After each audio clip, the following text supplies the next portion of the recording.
Bismillahirrahmanirrahim. Assalamualaikum warahmatullahi wabarakatuh. Innal hamdalillah nahmaduhu wa nasta'inuhu wa nastaghfiruh wa na'udzu billahi min shururi anfusina wa min sayyiati a'malina may yahdihillahu fala mudilla lahu wa may yudlil fala hadiya lahu. Asyhadu an la ilaha illallah wahdahu la syarika lahu wa anna Muhammadan abduhu wa rasuluh. Qala ta'ala ya ayyuhalladzina amanu taqullaha haqqa tuqatih wa la tamutunna illa wa antum muslimun. Wa qala ya ayyuhan nasu taqu rabbakumul ladzi khalaqakum min nafsin wahidah wa khalaqa minha zawjaha wa batha minhuma rijalan katsiran wa nisaa'a wa taqullaha alladzi tasaaluna bihi wal arham innallaha kana 'alaikum raqiba. Wa qala laqad kana lakum fi rasulillahi uswatun hasanatun liman kana yarjullaha wal yawmil akhir wa dzakarallaha katsira amma ba'd. Alhamdulillah jemaah sekalian yang dirahmati Allah Ta'ala, kembali bersyukur kepada Allah di pagi yang berbahagia ini kita masih dapat menjalankan ketaatan kita kepada Rabb kita Allah Ta'ala dengan menjalankan ibadah puasa. Alhamdulillah sudah memasuki bahkan 5 hari akhir di bulan suci Ramadan, dan Allah berikan taufik kepada kita untuk salat subuh berjamaah, kemudian duduk dalam majelis Syama'il Muhammadiyah atau Syama'il At-Tirmidzi, yang pada pagi yang berbahagia ini bahasan kita sampai kepada bab yang ke-24. Bab yang ke-24, bab ma jaa fi sifati akli Rasulillah sallallahu alaihi wasallam, bab tentang sifat dan cara bagaimana Rasulullah sallallahu alaihi wasallam makan. Ini bab yang menjadi bahasan kita pada hari ini.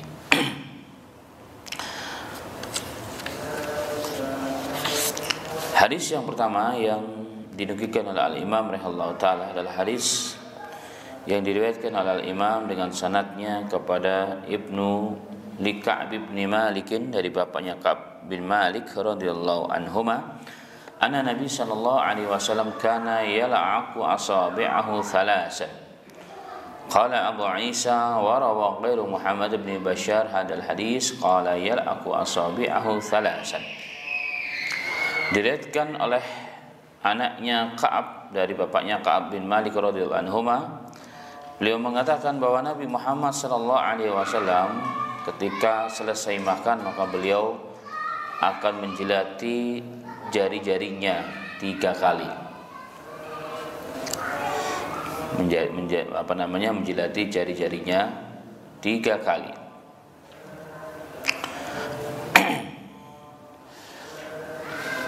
Hadis yang pertama. Hadis yang kedua,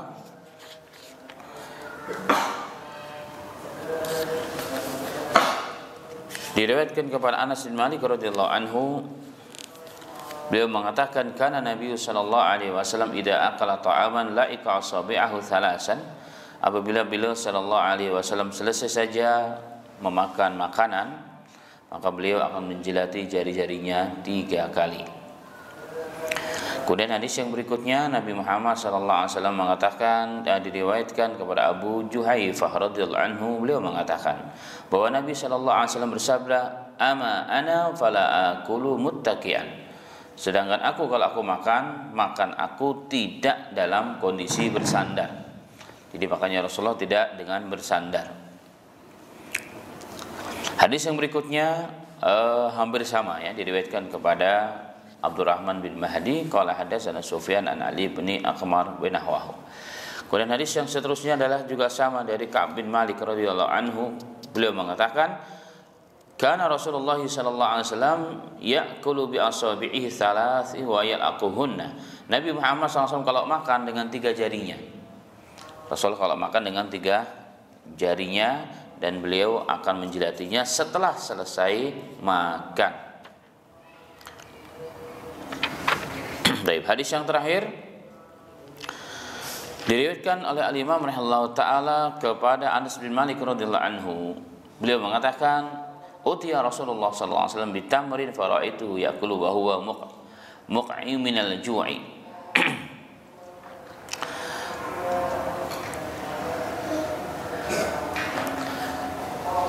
Suatu ketika Anas bin Malik meriwayatkan Nabi Muhammad pernah diberikan tamar. Ya, pernah diberikan tamar dan aku melihat Rasulullah Shallallahu Alaihi Wasallam makan dalam kondisi muqni karena saking laparnya. Muqni itu duduk, ya, duduk semacam duduk begini berarti ya bahasa kita. Jadi duduk orang yang seperti orang tergesa-gesa. Kenapa demikian? Karena saking laparnya Nabi Muhammad Shallallahu Alaihi Wasallam. Ada yang mengatakan muqni, duduknya seperti duduk begini yang kemarin dibilang iqa'a ya dalam salat. Ada yang menerjemahkan dengan tafsiran demikian. Nah, dari hadis-hadis ini ya, dari beberapa riwayat hadis ini, maka dapat dipahami tentang sifat dan cara bagaimana Rasulullah Shallallahu Alaihi Wasallam. Yang pertama berarti Nabi Muhammad Shallallahu Alaihi Wasallam beliau makan dengan jari jemarinya. Rasulullah makan dengan jari jemarinya, terbukti bagaimana? Karena Rasulullah Shallallahu Alaihi Wasallam setelah makan beliau tidak mencucinya langsung tangannya, ya, tetapi menjilati jari-jari tersebut. Berarti Rasulullah makan dengan tangan, makan dengan tangan kanannya, ya, tangan kanannya itu yang pertama. Yang kedua, beliau makan dengan 3 jari, dengan 3 jari. Alasannya makan dengan 3 jari kenapa? Karena orang-orang Arab sampai hari ini, ya, termasuk Nabi Muhammad SAW, makanan mereka bukan nasi. Mereka bukan nasi tapi roti. Ya, khumus. Orang bilang khumus ya dengan berbagai bentuk jenisnya. Negara-negara Arab, negara-negara Arab, termasuk juga India, Pakistan, Turki, itu mereka adalah orang-orang yang makanannya bukan nasi aslinya, tapi roti dengan gandum. Sehingga makannya tidak dengan jari 5, ya, tapi dengan kalau dengan nasi cuma 3 jari, maka makannya sedikit banget. Pasti lama. Jadi fungsinya kayak sumpit berarti. Karena mereka pakai roti. Nah, roti itu biasanya dengan juga cara makannya. Roti itu disobek-sobek, ya, kemudian dicocol begitu kan ke dagingnya atau ke lauk pauknya baru dimakan, atau dengan cara sarid. Dengan cara sarid yang mungkin nanti akan dibahas pada bab berikutnya, ya, di mana Nabi Muhammad SAW menjadikan cara makan seperti sarid ini adalah cara makan yang paling disukai oleh Rasul. Makanya ketika Rasulullah bercerita tentang Aisyah, kedudukan Aisyah pada diri Rasulullah, beliau mengatakan kedudukan Aisyah itu seperti makanan pada sarid. Artinya sarid itulah makan yang paling Rasulullah sukai. Begitu juga Aisyah adalah wanita yang paling dicintai dan disukai oleh Rasulullah setelah Khadijah radhiyallahu anha tentunya. Apa itu sarid?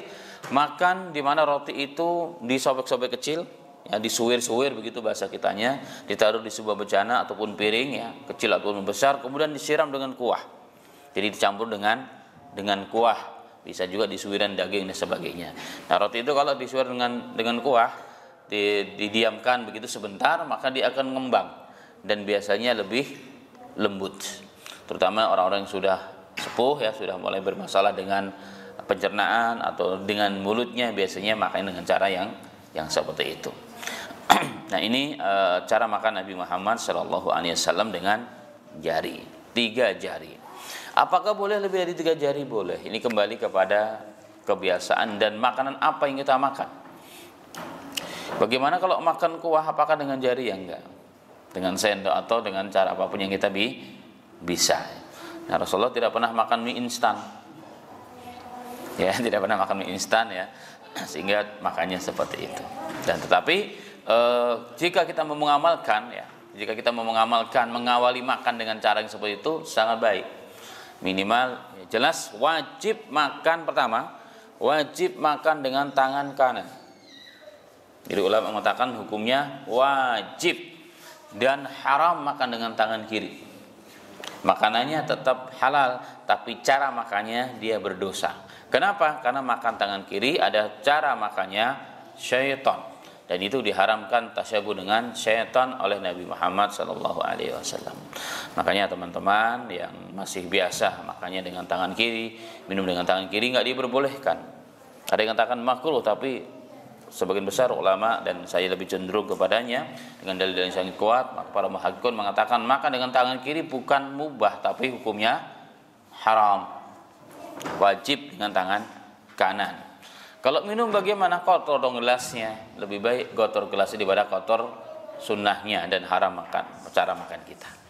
Nah, ini yang harus mulai dibiasakan. Itu poin yang bisa diambil dari hadis-hadis di atas. Yang pertama, Rasulullah makan dengan tangan kanan. Yang kedua, makan dengan jari jemarinya.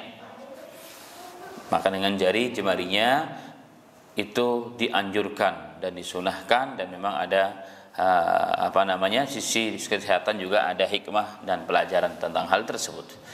Yang ketiga, jika memungkinkan mengawali minimal ya kita dengan 3 jari. Karena kata Al-Imam Imam Ghazali ya, beliau mengatakan makan dengan 3 jari itu makan yang sedang, tidak terlalu rakus dan tidak terlalu juga malas makan. Jadi sedang. Ya, porsinya sedang untuk makanan dan untuk pencernaan, tetapi ingat makannya memang roti. Apakah boleh pakai sendok? Boleh ya, jika memang darurat dan memang tidak memungkinkan dengan jari jemari. Baik, jadi itu 3 hal yang bisa diambil pelajaran dari hadis yang tadi sudah dibaca. Kemudian ma'asyiral muslimin rahimani wa rahimakumullah, ada beberapa catatan juga yang mungkin diisyaratkan dari hadis ini. Di antara perintah Rasulullah SAW, ketika kita makan jangan langsung dicuci atau dilap jari jemari tangan kita. Hikmahnya satu, Nabi Muhammad SAW pernah bersabda dalam hadis yang sahih riwayat Muslim.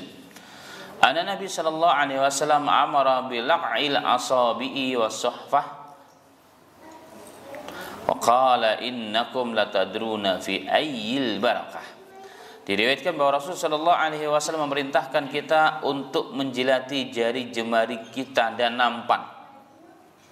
Nampan yang untuk makan atau piring untuk makan itu juga dijilati. Ini memang agak aneh ya, jarang dilakukan, tapi di beberapa negara ini perkara yang umum. Ya, perkara yang umum. Jadi nampan atau piring yang dimakan tuh kayak nggak ketahuan habis dimakan apa enggak, karena saking bersihnya. Bukan karena rakus, bukan, karena ternyata ada sunnahnya. Bahkan kadang-kadang sisanya dikasih kuah, dibersihin pakai tangan, diminum kuahnya. Sampai sebegitunya. Ternyata ada aturan dari Nabi Muhammad SAW. Dan Rasulullah yang di sini mengatakan, karena kalian tidak tahu di mana letak barokah dari makanan tersebut. Jangan-jangan pada sisa-sisa sedikit yang nempel pada jari ataupun pada piring atau nampan kita. Itu kata Nabi Muhammad SAW. Bahkan dalam teks yang lain, nampan yang dibersihkan dengan cara begitu dia mendoakan kita. Piring yang kita bersihkan itu mendoakan orang yang menggunakan piring tersebut dengan cara yang benar, dalam hadis yang lain. Kemudian dari cara makannya Rasulullah seperti ini menunjukkan Rasulullah adalah orang yang sangat tawadhu. Orang yang sangat tawadhu ya. Jadi cara makan orang yang tawadhu adalah seperti itu. Ya, tawadhu kepada apa? Kepada Allah Ta'ala, ya, menghambakan diri kepada Allah. Jadi nampak betul, terasa bahwa kita ini memang makhluk Allah, hamba Allah Subhanahu wa Ta'ala. Maka dalam hal ini Islam mengisyaratkan dari hadis-hadis ini bahwa tidak boleh mubazir dalam makanan, apalagi membuang-buang makanan. Sehingga dalam hadis yang sahih juga, ketika Nabi Muhammad SAW sedang memberikan adab-adab makan, maka Rasulullah mengatakan, jika kamu makan dan ada yang jatuh makanan dari piringmu, dari nampanmu, maka yang jatuh itu ambil, bersihkan dulu baru dimakan. Kenapa? Mirip alasannya, karena jangan sampai kita membuang makanan-makanan yang bisa dimakan. Yang kedua, karena kita tidak tahu barokah itu di mana. Bisa jadi yang jatuh itulah yang barokahnya, karena makan itu yang penting bukan banyaknya, tapi barokahnya. Makan kalau tidak ada barokah yang ada jadi penyakit. Tapi makan walaupun sedikit tetapi ada barokahnya akan menjadikan kekuatan dan kebaikan bagi yang makan. Dan Rasulullah mengatakan, jangan kau biarkan, alasan berikutnya, kalau kamu biarkan maka dimakan oleh syaitan. Jadi syaitan suka mencuri ketika kita sedang makan, mengambil makan. Berarti syaitan suka makan, ya. Syaitan di sini adalah jin jahat maksudnya, ya, jin jahat yang suka mengganggu manusia, mereka akan makan dari situ. Kemudian asal muslimin rahimani wa rahimakumullah.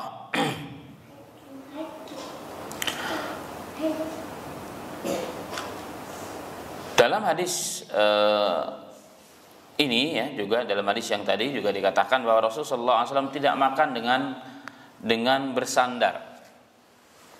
Rasulullah makan betul-betul duduk, ya, duduknya seorang, dalam riwayat yang disebutkan dalam kitab Tuhfatul Atfal, ya, tidak salah, Rasulullah makannya seperti makan seorang budak.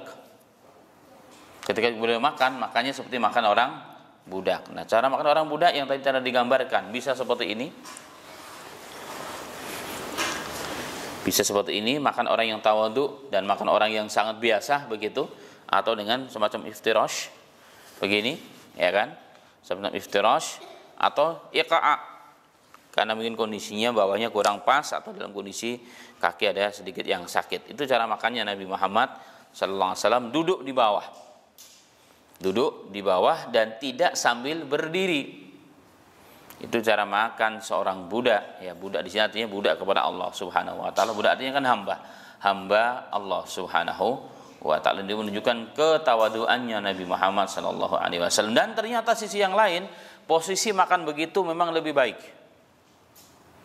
Nah, maka posisi begitu adalah lebih baik, dan biasanya kalau makan begini, makannya jadi tidak terlalu banyak. Maka hadis Nabi Muhammad yang memerintahkan kepada kita, ya, cukuplah seorang hamba itu makan yang penting untuk bisa menguatkan tulang punggung kita bisa berdiri. Artinya dilarang makan berlebihan, terlalu sedikit juga nggak boleh. Yang penting cukup. Yang penting cukup.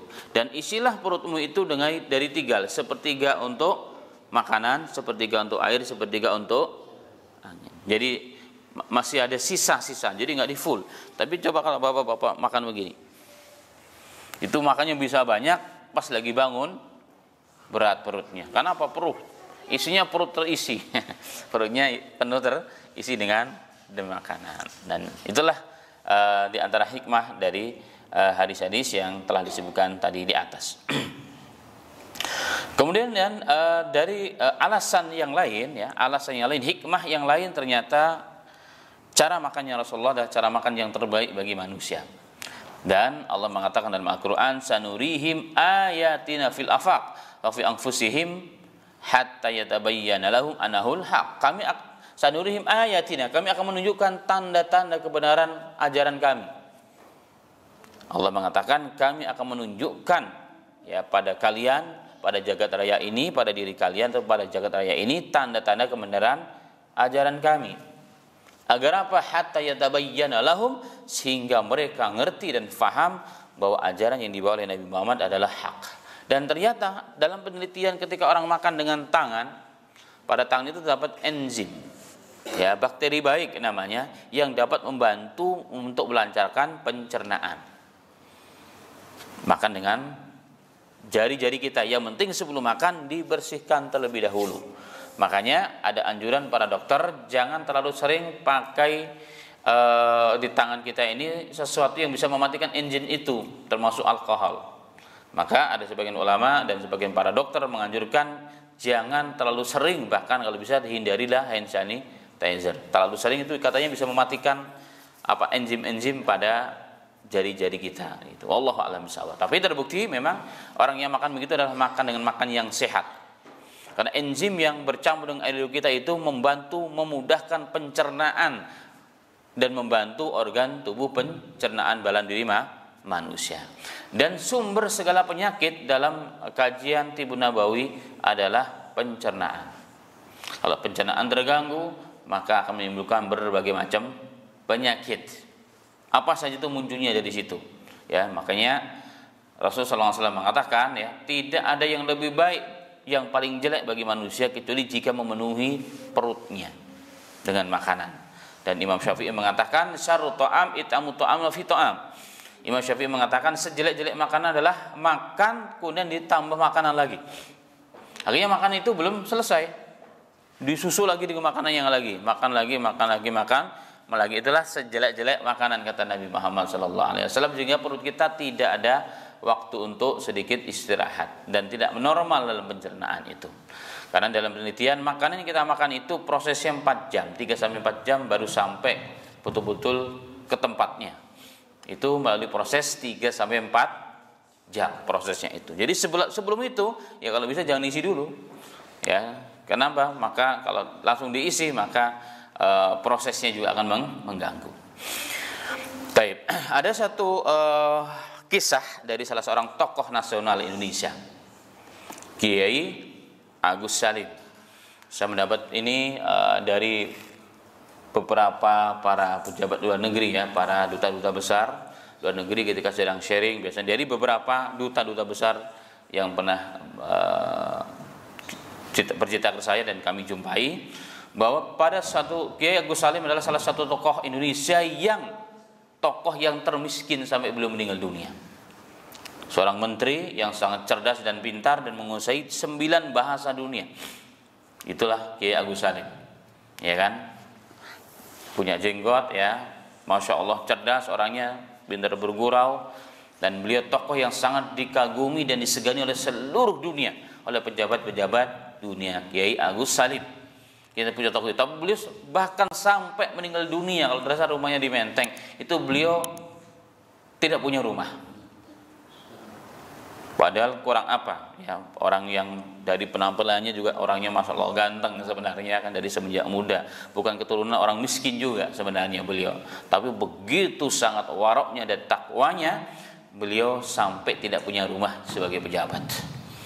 Itu aneh bin ajaib ya. Dan beberapa tokoh Indonesia orang-orang yang sebetulnya masih banyak, karena jabatan bagi mereka bukanlah kesempatan untuk menjadikan itu ghanimah, menumpuk kekayaan bagi mereka, tetapi justru jabatan itu adalah kesempatan untuk berbakti, membaktikan dirinya bagi bangsa dan negara serta agamanya. Nah, dalam satu kisah di sebuah hotel yang paling terkenal di zaman itu di Amerika Serikat, di New York, ada pertemuan tingkat internasional yang dihadiri kepala-kepala negara.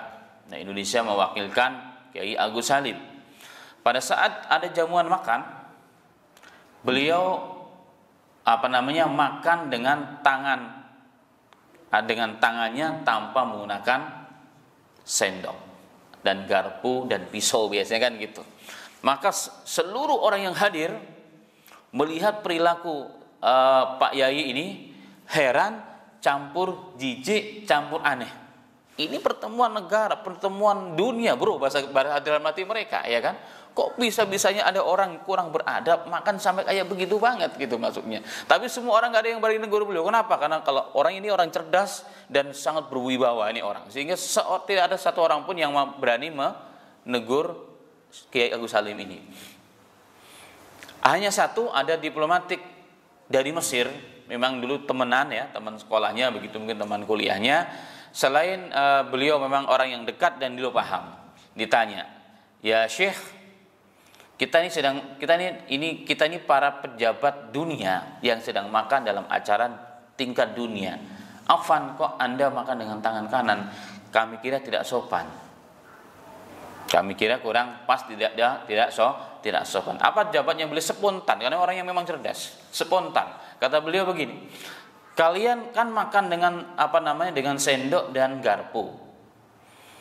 Kalian tahu enggak ini bersih apa enggak? Siapa yang nyuci? Dan udah berapa ribu mulut ya? Udah berapa ribu mulut sendok itu dimasukkan ke mulut-mulut itu? Udah berapa orang yang menggunakan sendok dan garpu tersebut? Kalian yakin higienis?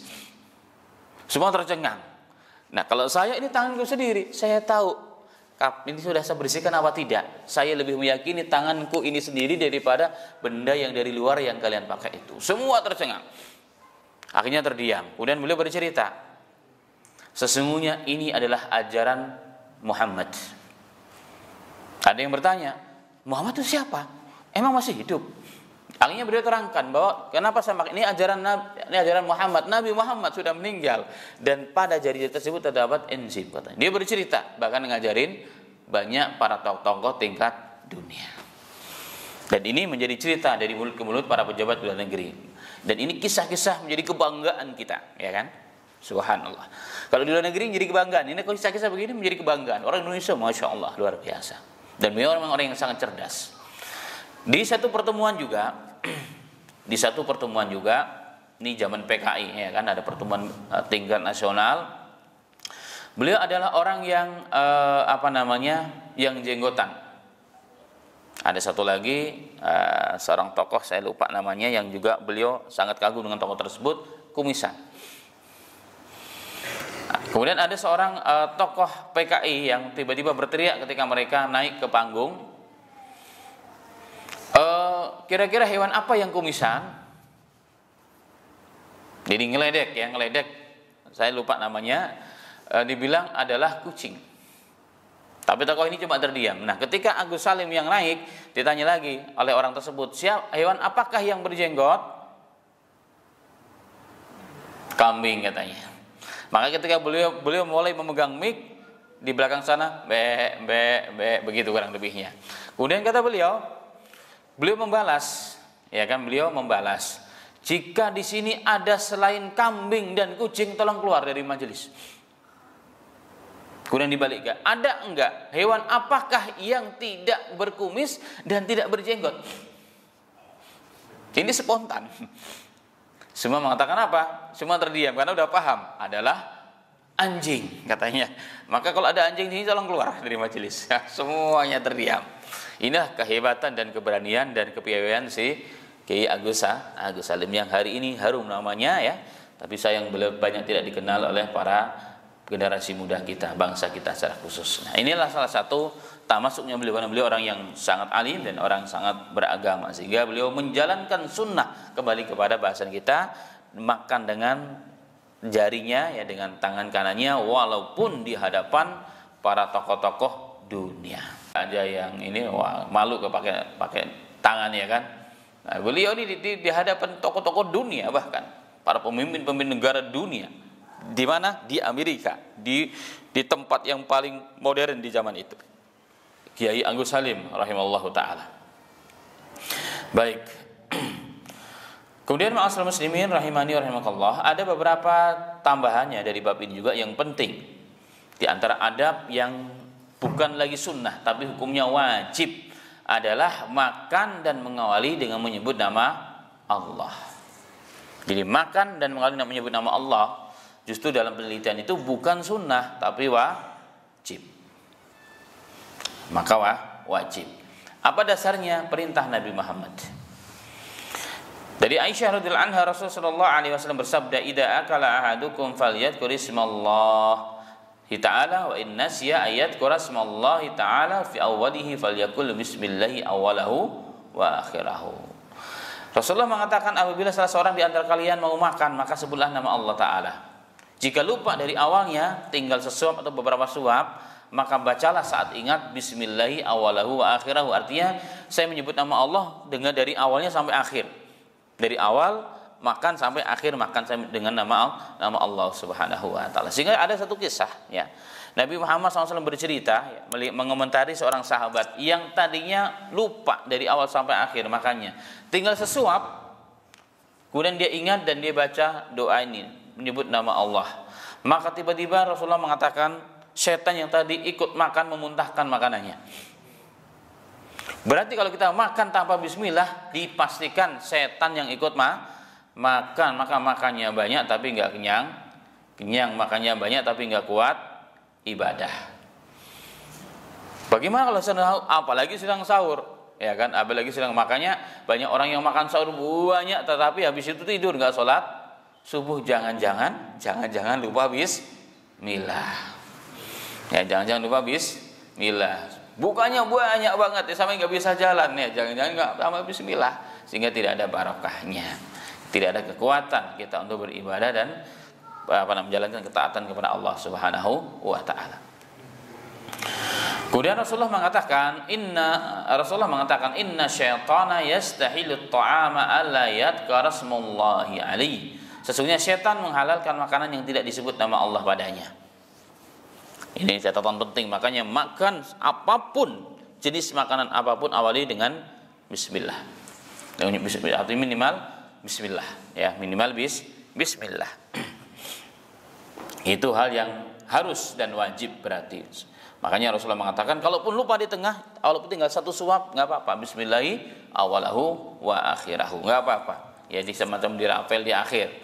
Itu menunjukkan bahwa ini adalah hukumnya wajib, karena di situ akan ada barokah. Bahkan dalam penelitian secara ilmiah, makanan yang ketika kita memakan bismillah, ternyata makanan tersebut akan berubah menjadi siap disesuaikan dengan kondisi yang makan. Bahkan ada yang meneliti sejauh itu, kenapa harus disebut bismillah? Makanan apapun disebut bismillah akan berubah kandungannya sesuai dengan yang dibutuhkan oleh yang mau makan.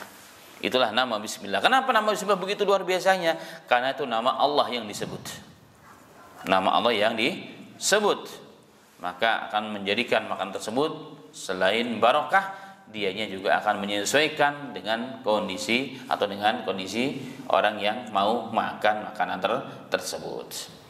Kemudian terjadi perbedaan di antara ulama, kalau makan itu bismillahirrahmanirrahim atau bismillah sih sebenarnya. Ya kan, bismillahirrahmanirrahim atau bismillah. Kalau di pertengahan bismillahi awalahu wa akhirahu. Tapi kalau mau makan awalnya bismillah atau bismillahirrahmanirrahim. Kalau dari hadis-hadis memang Rasulullah hanya mengatakan bismillah. Seperti ada anak kecil tiba-tiba dia duduk langsung makan, ngambil di tengah. Jadi Rasulullah makannya berjamaah. Ya, Rasulullah selalu makannya berjamaah. Berjamaah itu bisa 3 orang, kadang bisa 5 orang, bisa 9 orang, bahkan bisa 15 orang. Makannya satu nampan. Makanya kalau piring-piring orang Arab, ya, kan kadang ada tayang individu besar-besar, sehingga nampannya itu satu nampan bisa masuk satu kambing, bahkan satu unta. Udah kebayang berarti gedenya semana itu, ya kan? Kalau satu unta bisa masuk di piring kita, berarti kan piringnya besar sekali. Itulah cara makannya Rasulullah, rame-rame, dan Rasulullah mengatakan semakin banyak tangan semakin barokah. Karena makanan satu orang jika dimakan 2 orang cukup. Makanan 2 orang dimakan 4 orang cukup. Makanan 4 orang dimakan 8 orang pun cukup. Ada barokahnya di situ diberikan oleh Allah Ta'ala. Maka Rasulullah mengatakan ketika ada anak kecil yang sedang mau makan tiba-tiba datang langsung makan, ya, dengan tangan kiri dan mau ngambil makanan di tengah, Rasulullah pegang tangannya. Apa kata Rasulullah? Ya gulam, samillah. Kalau makan sebut nama Allah dulu. Kul biyaminik, makan dengan tanganmu. Ya, enggak boleh dengan tangan kiri, haram hukumnya. Ya, kemudian kul bimayalik, makan dari yang dekat darimu. Ini penting, boleh diajarkan ke anak-anak kita. Walaupun yang enak di depan, di tengah menurut kita nih. Tapi pinggirnya masih banyak, pinggir dulu. Karena Rasulullah mengatakan karena makanan itu diturunkan barokahnya dari tengah dulu. Nah, biar kebagian semua barokahnya, maka dari pinggir dulu. Jangan kalau makan bareng-bareng ya diambil lauknya dulu, yang di tengah dipinggirin ke kita. Nah, itu kadang-kadang begitu cara makan, ketahuan. Sifat karakter orang tuh dilihat cara makannya, apalagi kalau lagi makan berjamaah. Ya kan, kalau makan berjamaah, kalau kita di pondok kan hari-hari makannya berjamaah. Ketahuan nih karakter orang. Dia terlalu egois apa tidak, ya, mementingkan diri sendiri apa enggak, ketahuan dari cara makannya. Ya, makannya yang enak diambil dulu, dipinggirin, kalau perlu ditutupi dengan nasi. Gitu. Begini-begini ternyata ada aturan mainnya dari Rasulullah sallallahu alaihi wasallam. Kemudian sahabat bertanya, "Kenapa ya Rasulullah?" "Ya, saya tadi melihat setan bersama dia." Setan bersama dia, bersama anak kecil tersebut digunakan oleh setan, ya, untuk merusak seluruh makanan yang ada di situ. Makanya langsung duduk mau ngambil makanan dengan tangan kiri di tengah. Sehingga Rasulullah mengatakan, "Wahai anak, makanlah dengan menyebut nama Allah, makan yang paling dengan tangan kananmu dan yang paling dekat darimu." Itu kata Nabi Muhammad SAW. Baik, nah kembali kepada masalah, maka mengawal makan itu yang penting menyebut nama Allah, minimal bismillah. Minimal bismillah. Ada yang mengatakan bismillahirrahmanirrahim. Bismillahirrahmanirrahim. Syekhul Islam Ibnu Taimiyah beliau mengatakan, ya, kalau kita makan mengucapkan bismillahirrahmanirrahim itu lebih baik dan lebih sempurna katanya. Kemudian Imam Nawawi juga mengatakan demikian, ya, kurang lebihnya. Ibnu Hajar Asqalani saya belum mengetahui tentang keutamaan menyempurnakan bacaan tersebut. Berarti beliau seakan-akan mengatakan yang saya tahu yang ada dalilnya hanya bismillah. Kalau bismillahirrahmanirrahim belum ada dalilnya, memang tidak ada dalilnya. Tapi sebagian ulama mengatakan kalau bismillah aja boleh, apalagi bismillahirrahmanirrahim lebih sempurna lagi. Itu menurut sebagian. Tapi kalau menurut sebagian ulama yang lain, apa yang dicontohkan Rasulullah itulah yang terbaik. Tapi minimal bismillah. Ya, minimal yang memang ada dalilnya cuma bismillah memang, tapi bismillahirrahmanirrahim tidak ada dalilnya, hanya dalil bersifat umum. Makanya Ibnu Taimiyah mengatakan, Imam Nawawi juga mengatakan kalau bismillah udah sunnah sempurna bismillahirrahmanirrahim. Ya, kalau saya selama ini cuma cukup bismillah karena itu dalilnya. Tapi kalau bismillahirrahmanirrahim silahkan, berarti ngikut pendapatnya Imam Ibnu Taimiyah, Imam Nawawi dan lain sebagainya. Dan mereka orang-orang yang alim ya tentunya, yang punya dasar tentang hal tersebut. Kalau tidak berarti mengikuti Ibnu Hajar Asqalani. Ya, urusan begini aja ulama berikhtilaf ternyata. Urusan bismillah makan, bismillahirrahmanirrahim atau bismillah, ternyata ada dua pendapat minimal. Baik.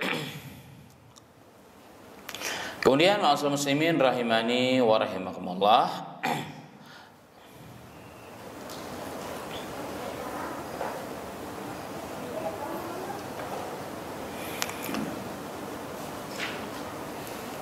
Ada satu riwayat ya, saya pernah nulis buku tentang bab ini. Ada satu riwayat diriwayatkan oleh seorang ulama, ya, anak seorang ulama besar dari India, namanya Syekh Abdul Aziz bin Walillah Dahlawi. Suatu ketika beliau ketika singgah di sebuah kampung, ternyata di kampung tersebut ada orang yang sedang kesurupan. Ada orang yang sedang kesurupan. Dari mana awalnya? Ternyata dicek dan diteliti, ternyata ketika makan tidak menyebut nama Allah, setan masuk di situ katanya. Maka setelah itu dibacakan ya doa-doa dan ruqyah, dan akhirnya keluar ya si pengganggu manusia tersebut. Nah, ini makanya hati-hati ma'asyiral muslim. Karena Rasulullah mengatakan dalam hadis yang sahih yang lainnya, jika kita masuk ke dalam rumah kita tanpa doa, tanpa memberikan salam, habis itu kita makan ya, makan malam tanpa doa, maka syaitan akan saling mengatakan kepada teman-teman yang lain, wahai teman-temanku, malam ini kita dapat tempat untuk nginap, tidur malam, dan untuk makan. Ini satu dalil ya, bahwa syaitan masuk ke rumah kita jika kita masuk ke rumah tanpa bismillah. Ya, makanya kita lihat rumah kita kadang-kadang kondisinya tidak ada orang bilang auranya itu aura tidak baik begitu. Kenapa? Masuk keluar masuk seperti pasar sudah. Seperti tempat-tempat yang di luar enggak ada bismillahnya sama sekali. Maka setan pun keluar masuk ke tempat kita. Maka jangan heran kalau tiba-tiba kita berantem dengan istri, berantem dengan saudara. Kenapa? Karena setan menguasai kita. Sampai makan minum pun tanpa bismillah, setan ikut makan bersama kita. Ini kebayang enggak kira-kira ma'asyiral muslimin? Jadi tidak perlu nyalain orang lain, wah jangan-jangan ini disihir orang, enggak perlu disihir. Kita masuk tanpa bismillah, makan tanpa bismillah pun setan ikut bersama kita.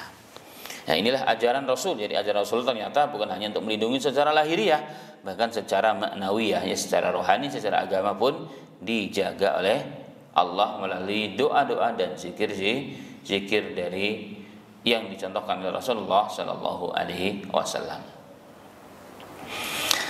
Baik, dan Rasulullah Shallallahu Alaihi Wasallam jika makan beliau tidak pernah, jika makannya tidak enak beliau tidak pernah mencela. Ini sifat yang sangat mulia Rasul. Karena Rasulullah tahu proses memasak itu kan berat. Belinya, memprosesnya, ya memasaknya, menyiapkan ini bukan perlu waktu yang luar biasa. Nah, kalau sudah makanan mungkin suatu saat ya sekali-kali mungkin istri kita makan kurang enak, mungkin badan lagi capek, sakit dan sebagainya, kemudian kita caci maki dan seterusnya, maka akan mutunglah dia, kasihan.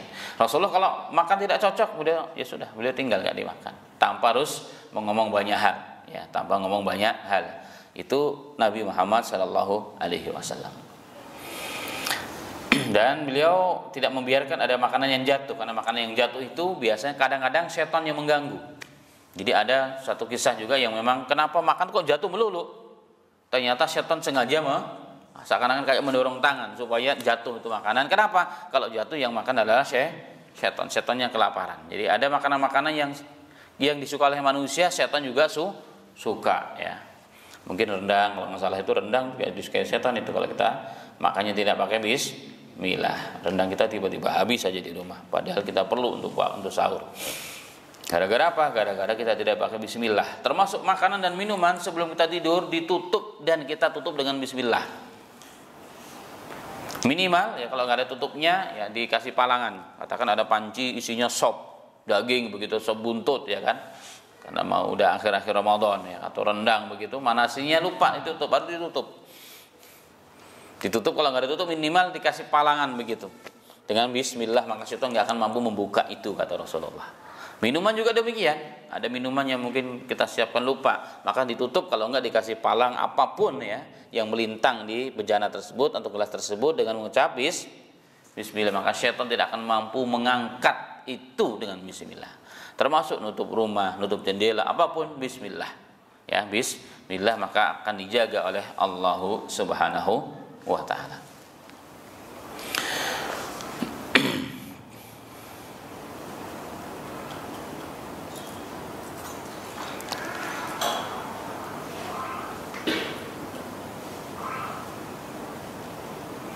Kemudian ma'asyiral muslimin rahimani wa rahimakumullah.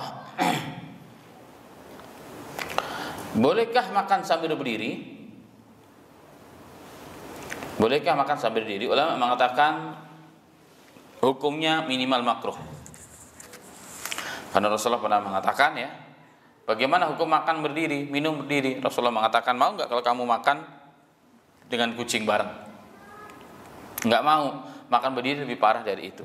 Kata Rasulullah SAW, baik dari sisi syariat ataupun dari sisi medis yang kemarin sudah pernah disinggung ya.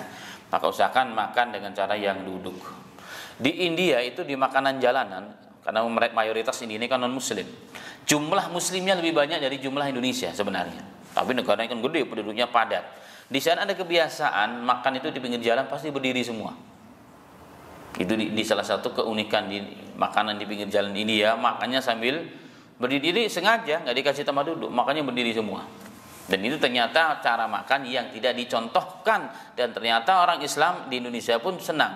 Maka ada acara-acara pesta-pesta, selain mengurangi budget juga ya, dan juga nambung banyak, maka nggak disiapkan kursi. Nah kayak model kita ini agak, kalau menghadiri begitu agak bingung akhirnya. Kita mimpi cari tempat kemana bisa makan sambil duduk. Akhirnya karena nggak ada tempat duduk, mendingan nggak makan. Kalau saya kalau enggak menghinakan diri saya. Ya, saya berpakaian begini ya kan, istri saya juga berpakaian pakai hijab, kemudian kita makan sambil berdiri. Kalau saya enggak. Lebih baik kalau di situ dah kita keluar aja. Kan di sini kita bukan, yang penting kita menunjukkan hidung kepada yang mengundang, itu kita pulang. Daripada menghinakan diri kita. Kenapa? Karena perilaku kita itu dilihat oleh orang masalahnya. Kita nih orang-orang yang nampak doahirnya muslim gitu kan, itu dengan kalau makan begitu akan menjadi pembenar perbuatan orang-orang yang tidak paham agama. Nah kita berpikirnya sejauh itu, wah kayaknya si fulan ini ustadz deh, si fulan ini kayaknya orang masjid biasa ngaji, kok begitu cara makannya ya. Akhirnya oh berarti boleh. Orang kan simpel-simpel aja menilai sesuatu, doahirnya oh berarti boleh. Mereka tidak tahu kalau itu terpaksa. Bagi mereka nggak ada terpaksa, bagi mereka dia berdiri oh berarti boleh. Nah ini hal yang tanpa kita sadari perbuatan kita akan menjadi contoh yang ditiru oleh orang lain. Maka lebih baik kalau saya korbankan daripada akan merusak dakwah kita ke depan. Nah kita sudah mulai ma'asyiral muslimin, maka bagi teman-teman yang mampu hawa hajatan disiapkanlah ya tempat duduknya ya. Walaupun nambah-nambah budget dikit, tetapi insya Allah dapat niat berpahala kita ya. Syukur-syukur ditulis, tolong para tamu makan dengan adab, dengan duduk di tempat yang disiapkan. Kan indah tuh, belum ada yang begitu ya, belum ada itu ditulis di depan ya kan, adab makan sebelum masuk, adab makan gitu. Makanya duduk ya, jangan berantem, jangan rebutan dengan tangan kanan, duduk dulu tangan kanannya. Belum ada itu ya, belum ada. Makanya perlu ya kita dimulai. Orang yang punya bisnis dibilang itu boleh tuh dimulai. Taib.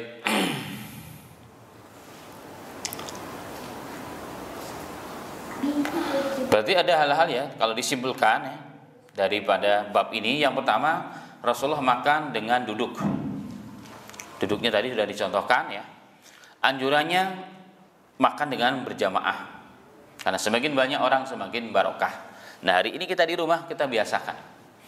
Saya kalau di rumah sendiri ya, di rumah sendiri, kalau sekarang kan kita ngumpul dengan orang tua banyak. Kalau kita di rumah sendiri, walaupun anak saya 5, kami 2, yang besar 4 begitu, makan kami tetap satu nampan. Dan ternyata indah kebersamaan dan mengurangi beban istri, nggak banyak nyuci. Gelasnya pun bareng, kami ajarkan begitu, harusnya bareng. Jadi terasa indah. Kita mulai, dan itu menambah hubungan, keharmonisan rumah tangga. Bukan hanya saat pacaran doang, bukan hanya saat baru nikah doang makan bareng satu piring, ya kan? Sampai tua pun usahakan makan piring dengan keluarga. Ini secara tidak langsung menguatkan ukhuwah, menguatkan keluarga kita. Maka makan berjamaah harus kita mulai. Ya, makan berjamaah dimulai. Disiapkan, berarti kita modalin ya. Bapaknya belilah nampan stainless yang agak bagus begitu kan? Yang produk-produk dari India kan bagus tuh. Kalau mau lebih murah ya sono di Jembatan 5 kan pasti murah begitu. Lebih murah itu. Nah, kita harus mulai di situ. Kita harus mulai dari semenjak dini menghidupkan suasana Islami, suasana syar'i di dalam rumah kita dari makan.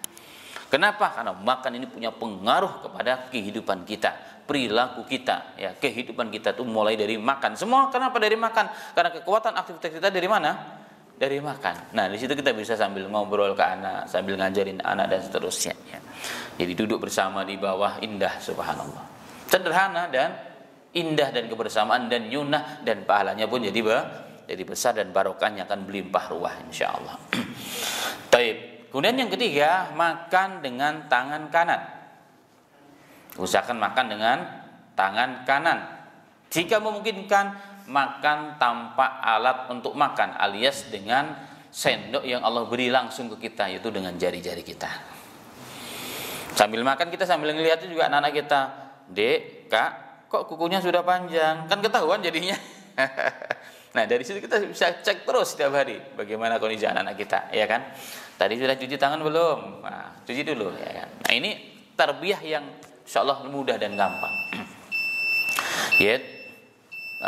Dengan tangan kanan, usahakan dengan dengan jari-jari kita jika memungkinkan. Kemudian jangan lupa bismillah. Maka sambil makan, ayo yang belum bismillah dulu bareng ya, atau misalnya ada kesempatan nih, begitu. Selalu diingatkan. Tapi bagaimana kalau makannya sendiri-sendiri? Pertama lauknya rebutan, ya kan? Kalau anaknya banyak ya kayak saya, makannya sedikit bisa rebutan dan kita nggak bisa ngontrol mereka, berantakan kemana-mana. Tapi kalau kita makan bareng, masya Allah, banyak kebaikan-kebaikan dan barokah Allah kasih. Bismillah diajarkan mereka, ya kan? Kemudian sambil diajarkan sambil makan di situ. Akhiri dengan minimal alhamdulillah atau doa-doa yang lain yang disunahkan oleh Rasulullah Shallallahu Alaihi Wasallam. Kita sudah mengajarkan mereka, makan dari sebelah pinggir ya ya kakak, ajarin adik-adiknya dan seterusnya. Mengutamakan saudaranya itu kelihatan dari situ. Membentuk karakter yang mulia sesama saudara, apalagi minimal satu keluarga. Kita lihat karakter anak-anak, oh ini anaknya agak begini. Dari situ kelihatan banget. Karena kita mau melihat karakter seseorang itu lihat saat makan dan minumnya bagaimana, saat mau tidurnya bagaimana, saat mau belakang bagaimana, dan saat safar itu bagaimana. Kelihatan betul karakter asli seseorang tersebut. Nah, di situ kita bisa pantau perkembangan anak-anak kita. Kemudian makan sebagaimana tadi dicontohkan oleh Nabi Muhammad Sallallahu Alaihi Wasallam. Sehingga makan itu yang merupakan aktivitas dan kebutuhan bisa berubah nilainya menjadi pahala dan surga, dan sarana tarbiyah, sarana untuk menjaga kehormatan rumah tangga kita, sarana untuk menguatkan ukhuwah sesama keluarga dan saudara dari makan. Jika kita kelola, kita manage dengan cara yang baik. Semoga saya dan antum diberikan taufik oleh Allah untuk mengamalkan. Ini hal-hal yang insyaallah bisa kita lakukan di mana saja ya. Di mana-mana kita bisa lakukan. Dengan izin Allah Subhanahu wa taala, dan hasilnya kita akan lihat nanti ya. Hasilnya kita akan lihat nanti, subhanallah. Perubahan dahsyat luar biasa. Sehingga rumah kita enggak terlalu banyak piring, cukup 1 nampan, 2 nampan cukup. Jadi kalau ada tamu kita siapkan, orang-orang yang mungkin belum siap ya, kita siapkan untuk mereka. Nah, kalau kita tiap hari nyucinya cuma 1, kenapa? Makanya cuma 1 piring, 1 piring gede. Ya enggak perlu banyak. Sehingga pengaruhnya apa? Airnya jadi lebih hemat, sabun cuci piringnya juga lebih hemat, kerjanya juga lebih ringan, membersihkan tempat makan juga lebih cepat, lebih hemat dan lebih ringan. Jadi banyak kebaikan-kebaikan yang akan muncul dengan kita menggunakan sunnah ini, sunnah Rasul Sallallahu Alaihi Wasallam. Baik. Kemudian yang paling penting yang saya rasakan, kedekatan antara saudara, keluarga, orang tua kepada anak itu terasa betul di situ. Hari ini kan ada orang yang kayak dengan anak jauh banget rasanya ya kan, kayak bukan siapa-siapa begitu. Kenapa? Dari makan kita mulai. Dari makan kita mulai supaya anak terbuka dengan orang tuanya. Dari situ kita bisa mulai untuk tarbiyah. Ya, supaya dia menganggap kita ini sebagai, orang bilang hari ini bestie lah begitu ya. Kita yang punya anak laki-laki, kalau ibu mungkin kepada dengan anaknya itu percaya sama ibunya begitu. Nah dari situ dimulai. Dari cara makan ini tarbiyah yang sangat luar biasa jika kita amalkan. Wafaqana wa iyyakum lima yuhibbu wa yarda walhamdulillahirabbil alamin. Baik, silakan jika ada yang menambahkan atau ditanyakan. Fadhil. Assalamualaikum warahmatullahi wabarakatuh. Salam. Bagaimana jika orang-orang kafir atau non muslim cara makannya dengan cara Rasulullah, apakah ikut berkah juga? Baik. Kalau yang tidak beriman mengikuti cara Rasulullah, apakah dapat barokah? Barokahnya ya dapat. Barokah yang tadi yang bisa dirasakan secara lahiriah itu bisa dapat, tapi pahala nggak dapat. Tapi ini kalau dijalankan betul, lama-lama dia pun akan masuk. Kenapa? Dia merasakan nyaman, kedamaian, ketenangan, betul ya kan. Makanya banyak tuh para pemain film yang non muslim karena dia acting sebagai seorang muslimah yang solehah gitu. Sebagai seorang muslim yang soleh, dia merasakan nyaman ya kan. Sholat ternyata enak ya, padahal awalnya main film, dia main sinetron, tapi dia merasakan ketenangan dan kedamaian, akhirnya masuk Islam beneran.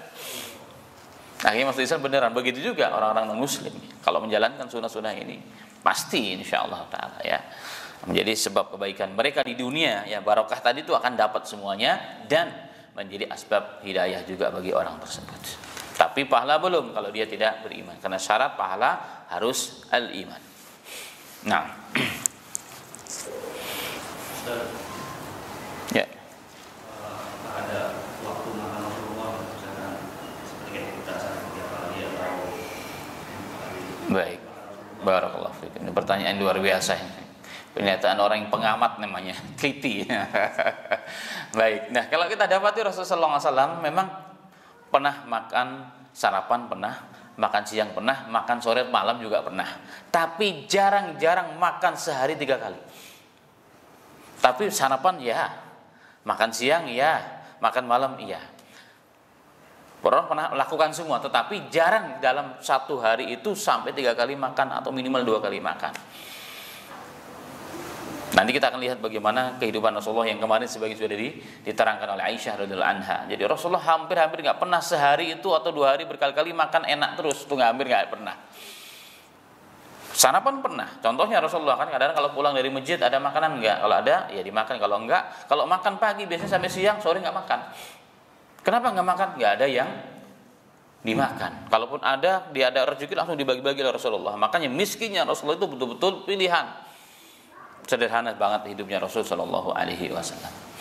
Baik. Kemudian bedanya kita dengan Rasul dan para sahabat, kalau mereka makan karena lapar. Kalau kita makan karena jam makan. Wah, udah jam 7 nih belum jadi nih. Ibu gimana nih? Udah jam 7 nih. Padahal belum lapar tapi jam makan. Lapar enggak lapar udah jam makan pasti makan begitu kalau kita. Lapar enggak makan pada zuhur pasti makan kalau di kantoran.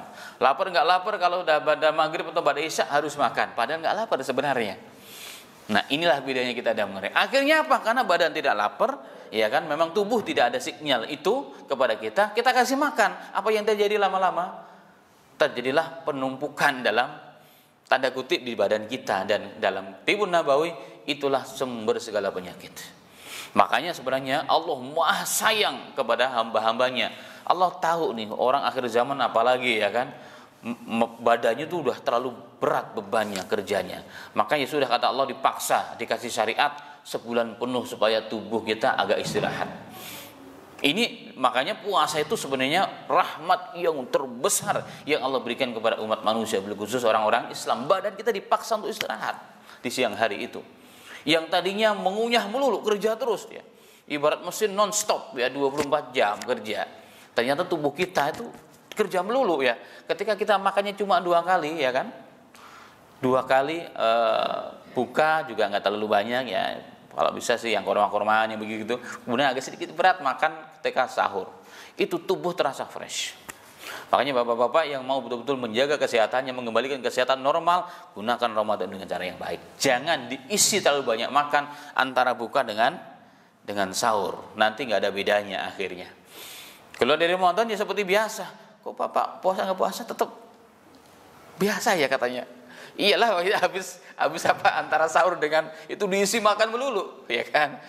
Upahnya udah 1 piring ya, nanti habis salat tarawih makan lagi. Mau tidur ada kesempatan makan lagi. Bangun untuk ini makan lagi. Maka malah tambah berat yang ada. Padahal maksud syariah itu adalah supaya badan kita jangan terlalu berat kerjanya, maksudnya makanya dikurangi makannya. Dikurangi makan bahkan akan terasa itu. Jadi itu perbedaan kita ya, dan Rasulullah SAW memang mengatakan tidak ada sejelek-jelek manusia kecuali yang mengisi perutnya dengan penuh. Makanya kalau orang Islam makannya dengan 1 usus katanya.